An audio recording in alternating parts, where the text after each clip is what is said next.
로마서 6장입니다. 로마서 6장 19절에서 23절까지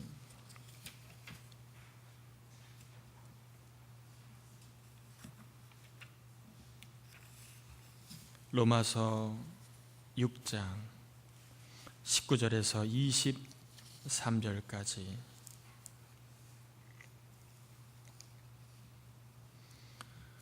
우리 교독하겠습니다. 19절입니다. 너희 육신이 연약함으로 내가 사람의 예대로 말하노니 전에 너희가 너희 지체를 부정과 불법에 내주어 불법에 이른 것 같이 이제는 너희 지체를 의에게 종으로 내주어 거룩함에 이르라.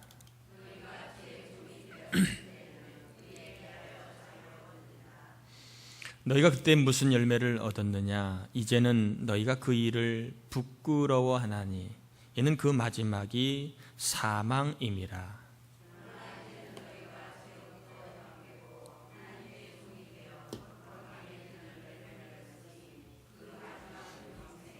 같이요. 죄의 삭은 사망이요 하나님의 은사는 그리스도 예수 우리 주 안에 있는 영생이니라. 아멘. 아멘.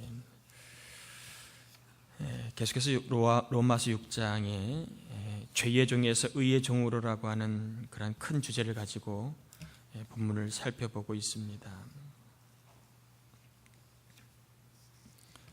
오늘은 이 의의 종이라고 하는 그러한 측면에서 우리가 조금 더 살펴보려고 하는데요.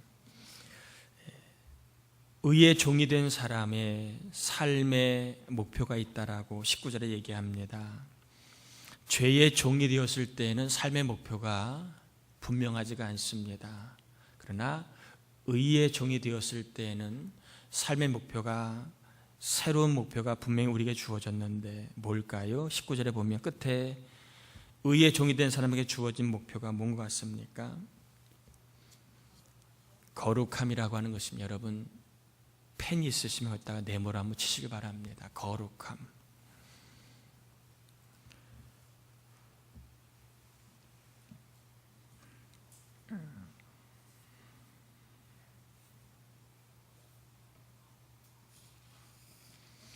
의의 종이 된 사람에게는 꼭 따라다니는 인생의 좀 삶의 신앙의 목표가 있는데 바로 거룩함입니다. 거룩함에 이르는 삶을 살아가는 게 저에게 주어진 목표이자 우리 교회에 주어진 목표이고 또 장로님, 권사님, 집사님 모두에게 주어진 목표가 거룩함에 이르는 것이다. 이렇게 말씀하고 있습니다. 우리가 알고 있는 거룩함이라고 하는 이야기는 이제 나중에 살펴보고 좀 더 말씀 많이 드리겠지만 좀 간단하게 짚어보고 싶은 것은요. 거룩은 삶이라고 하는 것입니다. 거룩은 삶이라고 하는 것. 특별히 오늘날 특정한 현상을 가지고 거룩하다 아니다라고 이렇게 말하는 경우가 많이 있습니다. 그러나 꼭 기억하세요. 거룩은 삶입니다. 삶이 거룩한 게 거룩입니다. 뭘 나보다 특출나게 할 줄 아는 게 거룩이 아니라 생활 자체가 거룩이다 하는 걸 꼭 기억하셨으면 좋겠고요. 특별히 느낌이나 체험도 중요하지만 그러나 더 중요한 것은 내가 일상의 삶 가운데 생활로 거룩함을 드러내는 것이 상당히 중요한 것입니다. 교회마다 교회 차량들이 대부분 있지요. 그래서 교회 차량에 교회 이름을 쓰는 교회도 있고 쓰지 않는 교회도 있습니다.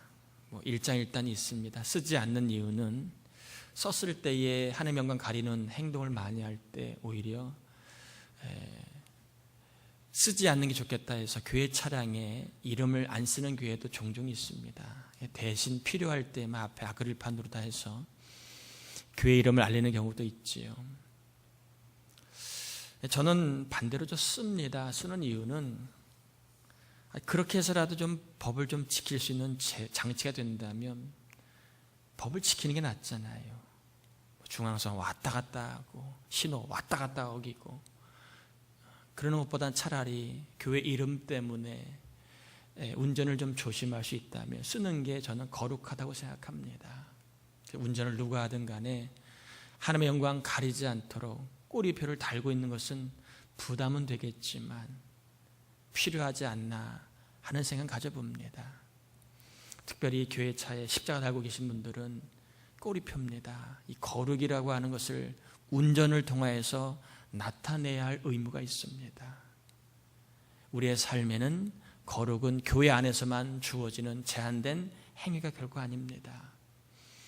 집에서나 일터에서나 가정에서나 어디에서나 우리의 삶을 통하여 나타낼 수 있는 게 거룩이라고 하는 거 꼭 기억하시고, 저와 여러분이 신자라면 거룩에 대한 부담을 가지고 살아야 됩니다. 자세한 이야기는 오늘 전하지는 않겠습니다. 다만 분명한 사실은 하나님이 기뻐하시는가 아닌가에 대한 생각을 가지고 살아가는 것, 이것이 거룩의 출발이 아닐까 싶습니다. 내가 좋아하는 것도 필요하죠. 그러나 하나님이 원하시는 것은 무엇일까?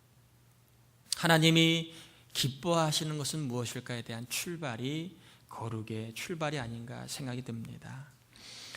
20절부터 21절까지는 이제 불신자의 삶에 대한, 죄의 종에 대한 이야기를 다시 한번 하면서 죄의 종의 삶의 특징이 무엇인가 소개하고 있지요. 그것은 바로 열매를 보고 내가 죄의 종인가 의의 종인가를 우리가 가늠해 볼 수 있다는 것입니다. 다른 말로 이야기하면 내가 의의 종이 되었는가를 어떻게 알 수 있느냐?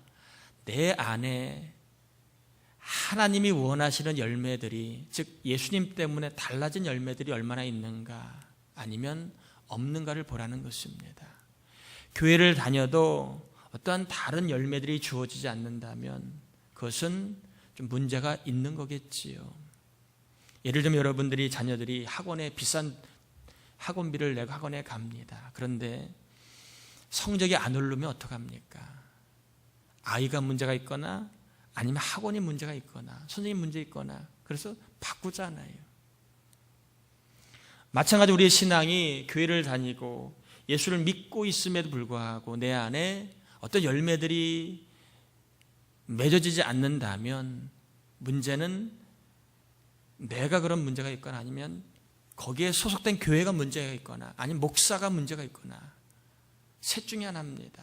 바른 말을 전했는데도 열매가 없다면 그 사람의 문제이고, 아니면 그런 열매들 이야기를 하지 않았다면 교회와 목사가 문제가 있는 것입니다. 특별히 선한 삶에 대한 어떤 열매가 있는가, 그리고 내가 이전에는 없었던 그러나 신앙 때문에 생겨난 좋은 열매가 있는가 한번 좀 우리가 살펴볼 필요가 있지 않나 싶습니다. 불신자들은 인생에 대해서 부담이 그렇게 많지가 않아요. 예를 들면 내가 좀 더 고상한 인격을 가져야 되겠다라고 하는 부담이 많지가 않아요. 여러분, 불신자 남편이 자기 인격이 더 좋아지지 않아서 그것 때문에 괴로워하고 아파하는 그런 사람들 많이 있나요? 그렇게 많지 않아요.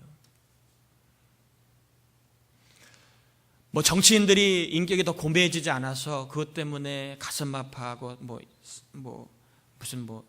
무슨 천배인가 그런 거 하는 거 봤나요? 아니에요.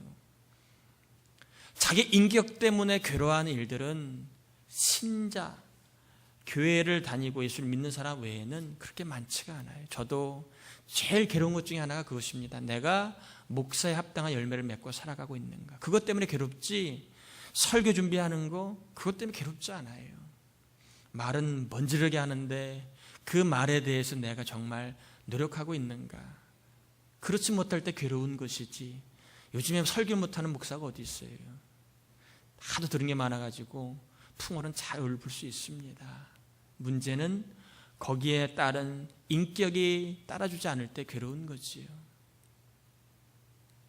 오늘날 직분자들이 부담을 느끼는 그런 거예요. 바로 인격이 얼마나 따라줄 수 있는가. 그게 참 중요한 문제입니다. 새가족이나 믿음이 약한 사람들은 직분자들 인격을 굉장히 좋게 봅니다. 아, 이분은 세상 사람과 다르다. 아, 우리 장로님 목자는 세상 사람과 다르네. 이런 인격을 굉장히 중요하게 봅니다. 열매에 대한 부담을 이야기하고 있습니다. 그러므로 저와 여러분 안에 내 안에 하나님 원하시는 인격으로 변화돼야지, 내가 하나님 원하시는 말을 많이 해야지, 내가 하나님 원하시는 행실을 좀 더 많이 해야지 하는 부담이 있다면 우리는 의의 종으로 의 대신 예수님의 지배를 받고 있는 것이지만, 반대로 그런 열매에 대한 부담이, 죄송합니다, 특정인을 자꾸 나와서 열매에 대한 부담이 없다면 우리는 의 되신 예수 그리스도의 통제 아래 거하고 있지는 않은 것이라는 것입니다. 22절에 보면 그래서 얘기합니다. 22절에 보면 그러나라고 하는 그러한 접속사가 나오는데요, 이 말에는 이런 의미가 있습니다.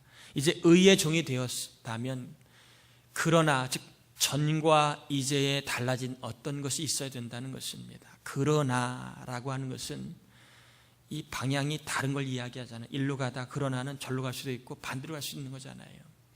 삶의 행실이 이쪽으로 갔는데 그러나 의의 지배를 받으면 그러나 다른 것이 생겨난다는 것입니다. 그러나 이제는 우리에게 다른 삶이 생겨나야 된다, 이렇게 얘기합니다. 그것이 바로 거룩함에 이르는 열매를 맺고 있는가. 다른 말로 이야기하면 내 안에 주님이 원하시는 거룩한 인격을 내가 늘 원하고 있는가 하는 것입니다. 제가 늘 안타까운 것 중에 하나가, 몇 번 말씀을 드렸지요. 사람이 공부를 해도 꿈이 있습니다. 어디 학교를 가야 되겠다, 또 직장생활에도 내가 얼마를 벌어야 되겠다, 꿈이 다 있어요. 그리고 내가 30대 40대 때는 뭘 하겠다, 꿈이 다 있습니다. 그런데 신앙생활은 꿈이 없어요. 목표가 없습니다. 그냥 주일날 한번 교회 가는 거, 그리고 기회가 주어지면 뭐 봉사 좀 하는 거, 그것이 대부분의 성도가 갖고 있는 보편적인 관념이 신앙관념입니다. 신앙생활에는 목표가 없어요. 그러니까 신앙생활에 목표가 없다 보니까 신앙생활에 열정도 없고, 그리고 신앙의 성장도 전혀 없는 것입니다. 우리는 학교보다 학원보다 못한 신앙생활, 교회생활을 하고 있는 경향이 많습니다. 꿈이 없고 목표가 없는 신앙생활을 하다 보니까 신앙생활이 제일 안타까운 것은 내가 더 달려가야 할 그러한 이유를 발견하지 못하는 거예요. 늘 내 안에만 머물러 있습니다. 나만 신앙생활하면 되는 거고, 나만 조금 도리하면 되는 것이 뭐 또 다른 게 없어요. 저는 목사로 제일 안타깝습니다. 상급받는 가장 귀한 일인데 신앙생활에 목표가 없다. 목표가 없는 신앙생활을 보면서 참 많이, 그럼 무엇을 가지고 달려갈 것인가, 또 어딜 향해 달려갈 것인가 물으면 할 말이 없어요. 교회 부흥을 이야기하자면 막연합니다. 뭐가 교회 부흥인지 막연해요. 신앙이 성장해야 되는데 막연합니다. 뭐가 신앙이 성장하는지 막연해요. 하나도 목표가 없다 보니까. 제가 이 시간 여러분에게 꼭 부탁을 드립니다. 꿈이 있는 신앙생활 하시길 바랍니다.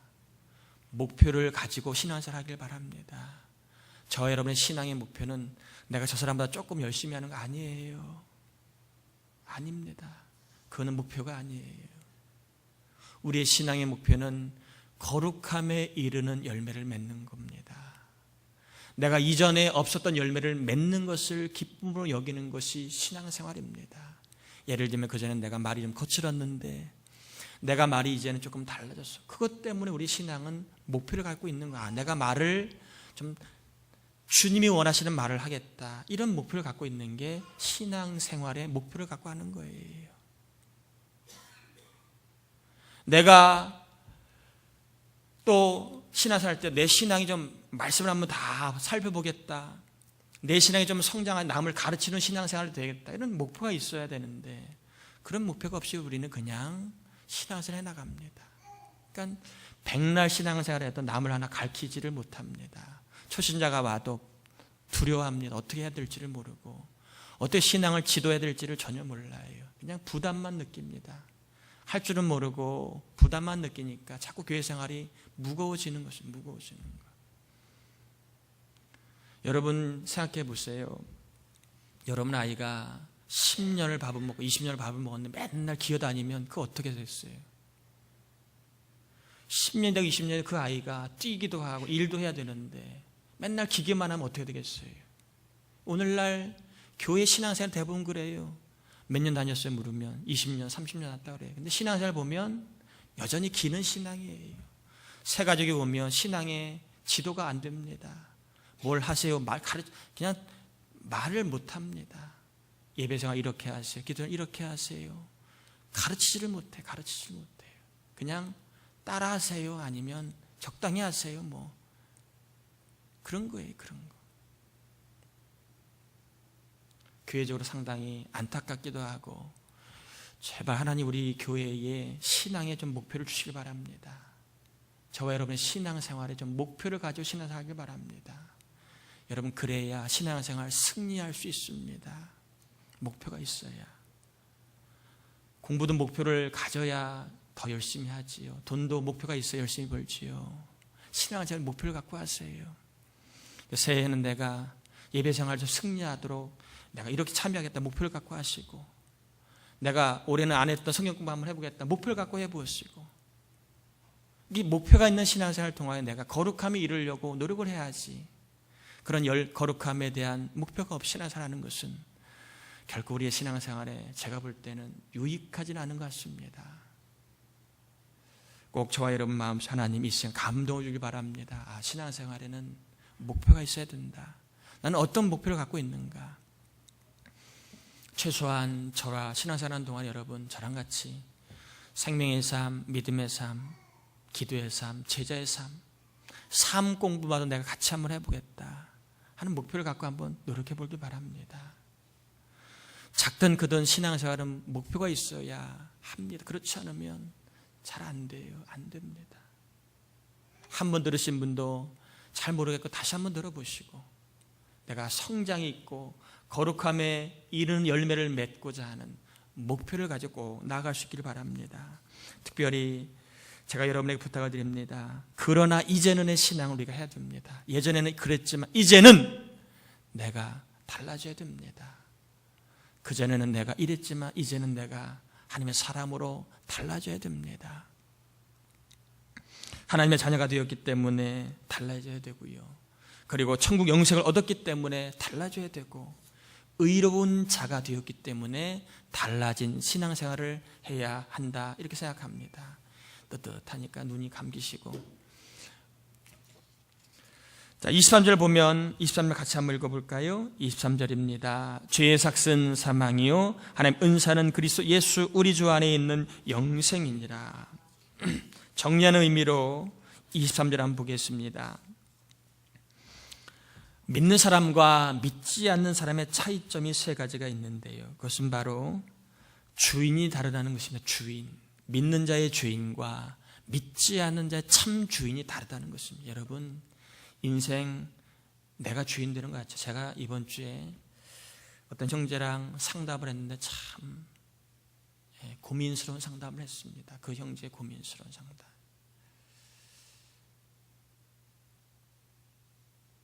물었습니다. 제가 예수님 인생의 주인이냐고 물었더니 그건 잘 모르겠대요. 전 솔직한 고백을 해줘서 고마웠습니다. 우리가 말로는 예수님이 주인이라고 고백하지만, 그러나 실질적으로 오너가 누구예요? 오너가 누구예요? 나인 경우가 많아요. 내가 오너입니다. 예수님은 그냥 이삿짐, 외부 이삿짐 됩니다. 실제 오너는 나입니다. 나. 그래서 내 마음이 중요하고 내 생각이 중요하고 내 뜻이 중요합니다. 주님의 뜻 일터에서 별로 영향 안 미쳐요. 예수님의 생각 가정에서 별로 영향 안 미칩니다.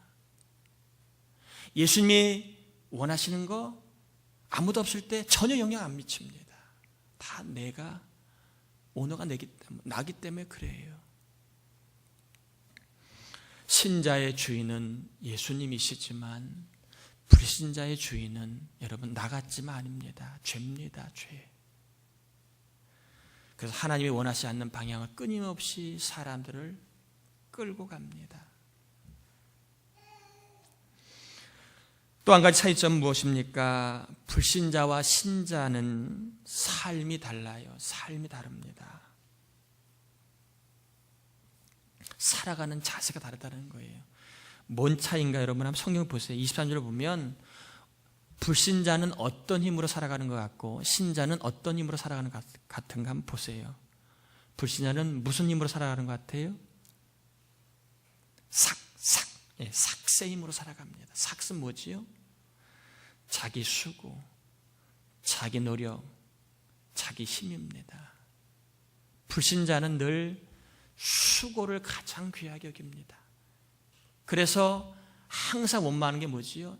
상대에 대해서 나는 수고하네 너는 수고하지 않으니까 나는 왜 나만 맨날 이렇게 수고해야 되냐고 그러지 않습니까? 다 뭐지요? 부부지간도 삐걱삐걱 될 때가 다 언제예요? 삭슬 가지고 따질 때입니다. 내가 더 노력하는데 당신은 뭐 했냐? 일터에서도 마찬가지. 내가 종업원인 내가 더 일했는데 사장은 뭐 했냐? 다 삭슬 가지고 따집니다. 불신자의 삶의 태도는 철저하게 자기 노력입니다. 자기 수고에 조금이라도 합하지 못하면 참지 못해 합니다. 그런데 신자의 삶의 자세는 뭘까요? 신자는 삶의 자세가 뭡니까? 뭐 같아요? 삭새 반대는 뭐지요? 신자는 하나님의 선물로 삶을 살아간다고 여기고 살아갑니다. 은사는 gift, 선물을 이야기합니다. 즉 내가 일할 수 있는 하나님의 주신 선물이기 때문에 가능하다. 내가 이렇게 믿음을 가지고 살아가는 하나님의 선물이기 때문에 가능하다. 내가 이렇게 그래도 살 수 있는 거 하나님이 힘주시고 순간순간마다 도와주신 선물이 있었기 때문에 가능하다. 늘 내가 살아갈 수 있는 것은 다 하나님의 선물임을 알고 그 선물임을 알고 감사함으로 고마움으로 살아갑니다. 그런데 믿지 않는 사람은 내가 노력해서 살아간 거야. 내가 수고해서 살아간 거야. 내가 잘나서 된 거야. 자기를 드러내기를 좋아합니다. 자기를 조금만 인정해주지 않으면 못 참아합니다. 자기를 알아주지 않으면 괴로워합니다. 그러나 하나님의 선물로 주어진 사람은 알아주지 않아도 힘들어하지 않아요. 그리고 인정받지 않아도 별로 거기에 연연해하지 않아요. 왜? 선물로 된 것이 내가 잘나서 된 게 아니니까. 저는 우리 교회가 신앙생활 하든 뭘 하든 우리 교회 좋은 전통입니다. 제가 볼 때는 우리 장로님들 정말 좋습니다. 선물임을 알고 살아가는 모습 너무 고맙습니다.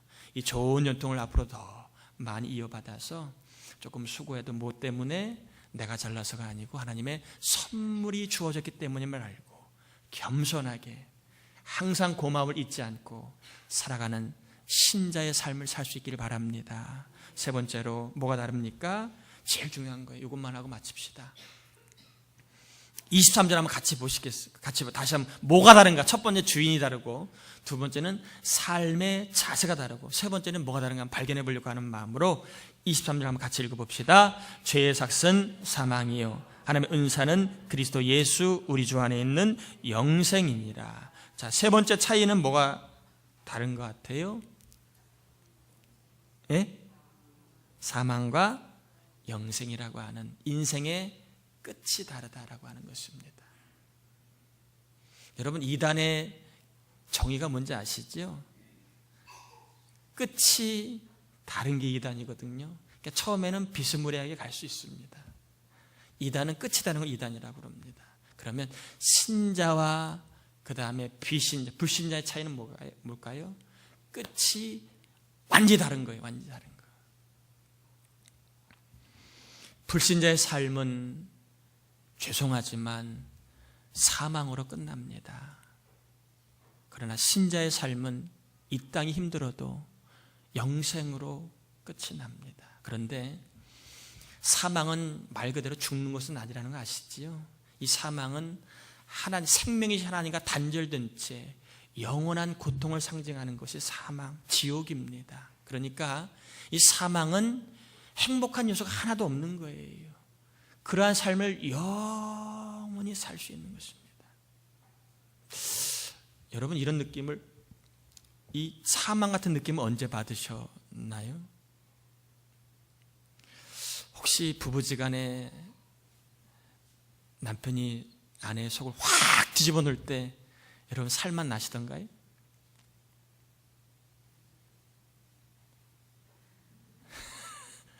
아니면 자식이 다 컸는데 멀쩡한데 어느 날 갑자기 부모님 속 확 뒤집어 놓을 때 아우 참 살만 난다 그러시나요?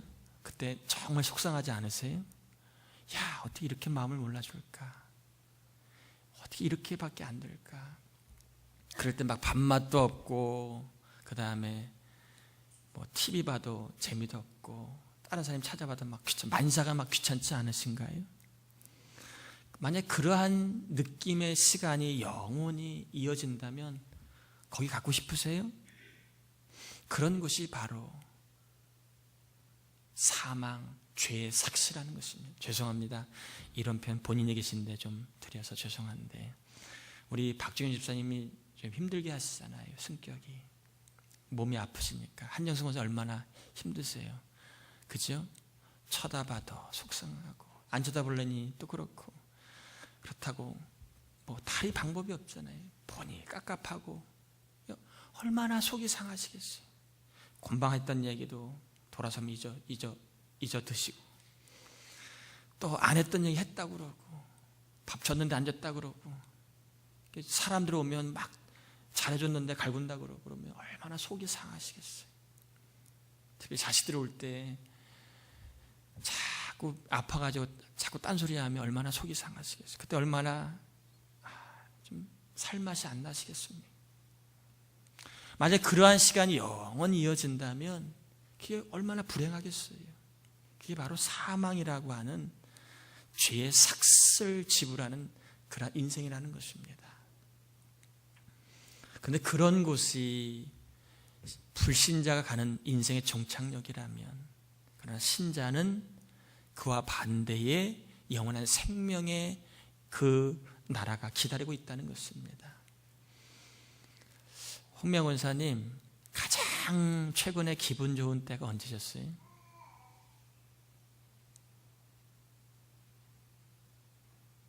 뭐 대답은 안 하셔도 괜찮습니다. 여러분은 가장 최근에 기분 좋은 때가 혹시 언제셨나요? 졸지에 뭐 이렇게 운수 대통한 일이 있으신가요? 아니면 그동안 이렇게 시름시름 앓았던 문제인데 좀 해결된 게 있으신가요? 어쨌든 뭐 어떤 문제든 간에 좋은 일이 있다면 기분 좋으시잖아요. 그렇지 않습니까? 그런데 그러한 기분 좋은 상태가 계속 이어지는 삶이 된다면 얼마나, 여러분 그런 생활 좋지 않으세요? 그게 바로 영원한 생명의 삶의 컨텐츠라는 것입니다. 그냥 어떤 분은 그래요. 천국 가면 영원히 사는데 아우 지겨워서 어떻게 하나님 맨날 쳐다보고 살아. 여기서 예배 드리는 거 맨날 지겨 죽겠는데, 맨날 찬송 부르고 예배. 여러분 제가요 삼천리반도 다 안 가봤지만 우리 삼천리반도 금수강사에 있는 모든 한국계 성도들의 공통점은요, 예배는 짧을수록 다 좋아하는 것 같아요. 특별히 설교는 짧을수록 다 좋아하는 것 같아요. 왜 그러는가 모르지만 저도 그래요. 저도 제 설교는 길어도 남 설교는 짧으면 좋아해요. 아마 예배가 뭐 다 그런 건 아니겠지만 대부분 생활이 하나님과 함께 산다 생각하면 그거 지루한 거고 맨날 예배만 드리고 맨날 또 기도만 하고 어떻게 살아.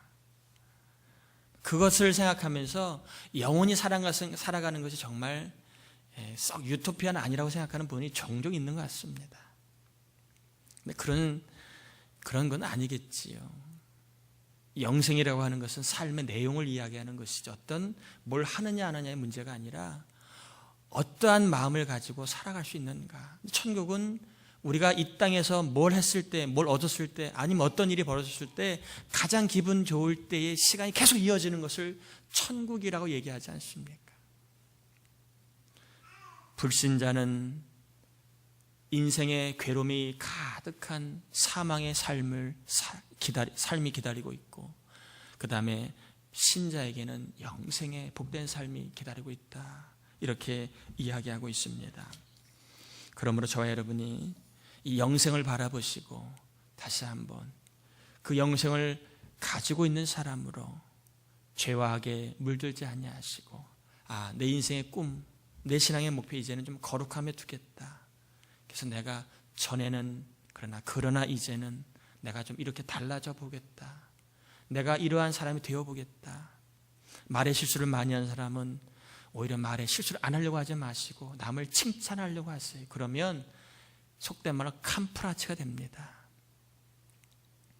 자꾸 안 하려고 하면 더 튀어나와요. 그러니까 안 하려고 하지 마시고 좋은 것을 더 하려고 하면 됩니다. 또 행실이 좀 부족한 사람이 있으면 내가 선한 행실을 좀 더 하려고 노력하시고, 그래서 거룩한 열매를 맺는 삶을 살아가는 신자가 되셔서 천국 영생뿐만 아니라 하나님 앞에 갈 때에도 정말 수고에 합당한 그러한 귀한 상급을 받는 삶이 될 수 있기를 주의 이름으로 축복합니다.